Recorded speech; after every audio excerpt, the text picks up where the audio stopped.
ആദ്യമായിട്ട് ഒരു വീട് വെക്കണം, അതിൻ്റെ ഒരു ഇൻറ്റീരിയർ ഡിസൈനിങ് എന്നൊക്കെ ചിന്തിച്ചപ്പം സോഷ്യൽ മീഡിയയിലാണല്ലോ നമ്മളിപ്പം ആദ്യമായിട്ട് എല്ലാത്തിനെക്കുറിച്ച് നോക്കുമ്പോൾ ആദ്യം നമ്മൾ ചെക്ക് ചെയ്യുന്നത്. അങ്ങനെ സോഷ്യൽ മീഡിയയിൽ നമ്മൾ ചെക്ക് ചെയ്തപ്പോഴാണ് ഇൻസ്റ്റഗ്രാമിലും ഫേസ്ബുക്കിലും ഡി ലൈഫിൻ്റെ ഒരുപാട് റിവ്യൂസ്, നല്ല നല്ല റിവ്യൂസ് ഓരോരുത്തരുടെ, ഇപ്പം സെലിബ്രിറ്റീസിൻ്റെ ആയാലും അവരുടെ ഇൻറ്റീരിയർ ഡിസൈനിങ്സ് ഒക്കെ നമ്മൾ ഒരുപാട് നോക്കിയപ്പം ഡി ലൈഫാണ് ഏറ്റവും റേറ്റിങ്ങിൽ നിൽക്കുന്നതായിട്ട് നമ്മൾക്ക് കാണാനിടയായത്.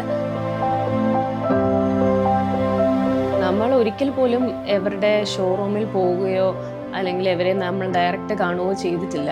ഞാനും ഹസ്ബൻഡും അബ്രോഡിലായതുകൊണ്ട് നമ്മൾ അവരുമായിട്ടുള്ള എല്ലാ കോണ്ടാക്ട്സും വാട്സപ്പ് വഴിയായിരുന്നു.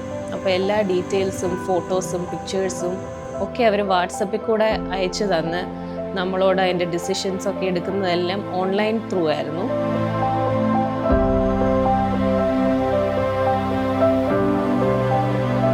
ഒലിവ് ഗ്രീൻ ആയിരുന്നു നമ്മളുടെ മനസ്സിൽ. Olive green with cream of white, അങ്ങനെ ഒരു ഐഡിയ ആയിരുന്നു നമ്മൾ അവരോട് ആദ്യമേ പറഞ്ഞിരുന്നത്. അങ്ങനെ തന്നെ അവരയച്ച പിക്ചേഴ്സ് ആണെങ്കിലും ഇതിൻ്റെ ഓരോ ലൂപ്പ് ആൻഡ് കോർണേഴ്സ് എല്ലാം അവരതനുസരിച്ചാണ് അവർ കവർ ചെയ്തിട്ടുണ്ടായിരുന്നത്.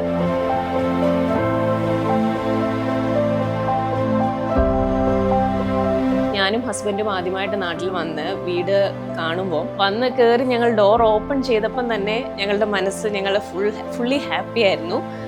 കാരണം ആ സെയിം കളേഴ്സ് ആണെങ്കിലും മേ ബി ഞങ്ങൾ എക്സ്പെക്റ്റ് ചെയ്യുന്നതിലും 100% ഞങ്ങൾ സാറ്റിസ്ഫൈഡ് ആയിരുന്നു, ഞങ്ങൾ ഹാപ്പി ആയിരുന്നു. എല്ലാവർക്കും ചോദിക്കാനുണ്ടായിരുന്നത് ഈ ഇൻറ്റീരിയർ എവിടെ നിന്നാണ്, ആരാണ് എന്നുള്ളതായിരുന്നു. അങ്ങനെ 100% ഞങ്ങൾ ഡി ലൈഫിൽ അക്കാര്യത്തിൽ ഞങ്ങൾ സാറ്റിസ്ഫൈഡ് ആണ്.